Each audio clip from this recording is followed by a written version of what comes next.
In the house और आप लोग कॉल करके कुछ पूछना चाहे अपनी स्किन के हवाले से पूछ सकते हैं।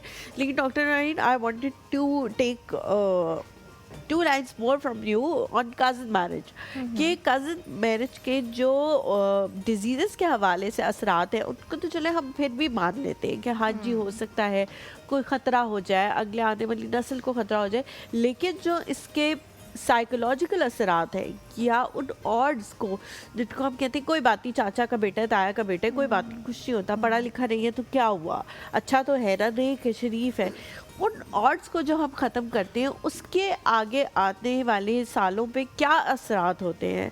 आपने क्या नोटिस किया है कि क्या क्या चीज़ें जो है जिनको हम साइड पे कर देते हैं कि ये अहम नहीं है, लेकिन बाद में वो बहुत अहम बन के सामने आती है?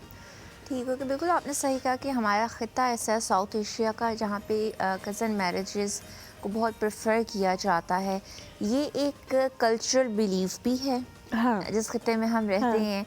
वो इस बात का अंदाज़ा भी नहीं लगाते हैं, अगर उन्हें कोई समझाता भी है कि इससे आपके बच्चों में आने वाली नस्ल में डिसेबिलिटी हो सकती है, वो मेंटली तौर पे कितने डिस्ट्रेस रह सकती है, ना हाँ, सिर्फ पेरेंट्स बल्कि पूरा ख़ानदान। अच्छा, इसके भी ना डिजीज़ की वेरिएशन है। अगर हम इसकी लाइनेज देखें, कुछ हैं autosomal recessive, autosomal dominant, S linked recessive, S linked dominant. इसको अगर आम ज़ुबान में बताया जाए तो ये है कि कभी-कभी किसी डिज़ीज़ के असरात बहुत नुमायाँ होकर सामने आते हैं। बिल्कुल, बिल्कुल, जैसे कि बिल्कुल। थैलासीमिया मेजर हाँ, है, उसमें हाँ, अगर मदर और फादर दोनों को है, माइनर भी है, तो उसमें चांसेस ज़्यादा है कि मेजर बच्चे हो को जाएगा मेजर ही बच्चे को। होगा। हाँ, लेकिन अगर उनमें से किसी एक को है तो बच्चे को हो सकता है थैलासीमिया माइनर ट्रेट हाँ, विजिबल हो। हाँ, तो ये वेरिएशंस होती है, कहीं फुल ब्लोन इफेक्ट के साथ डिजीज़ नज़र आ रहा होता है और कहीं थोड़ा हिडन होता है, कैरियर होता है।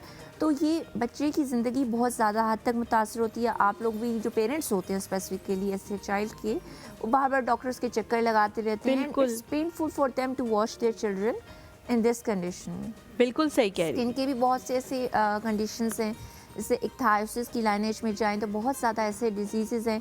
इसमें कज़न मैरिज की वजह से मिड एंड हैंड डिफॉर्मिटी हो जाती है, हाथ जो हैं बिल्कुल जुड़ जाते जुड़ हैं, जाते हैं। फिंगर्स जो आप कह लें एक तरह की उसमें डीजनरेशन चेंजेस आने लग जाती हैं। तो वो जब एक कॉज को हम प्रिवेंट कर सकते हैं, सो वाई नॉट।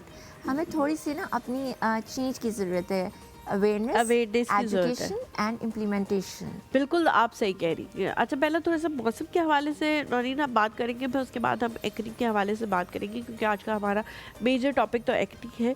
लेकिन मौसम जैसे ही शिफ्ट होता है, हमारी स्किन में और हमारे बालों पे चेंजेस आना शुरू हो जाते बिल्कुल। हैं। उन चेंजेस से कैसे डील करना है? क्या फ़ौरन आपने अपनी जो कॉस्मेटिक्स या जो आप स्किन केयर प्रोडक्ट्स यूज़ कर रहे हैं, वो आपने चेंज कर लेने हैं या नहीं?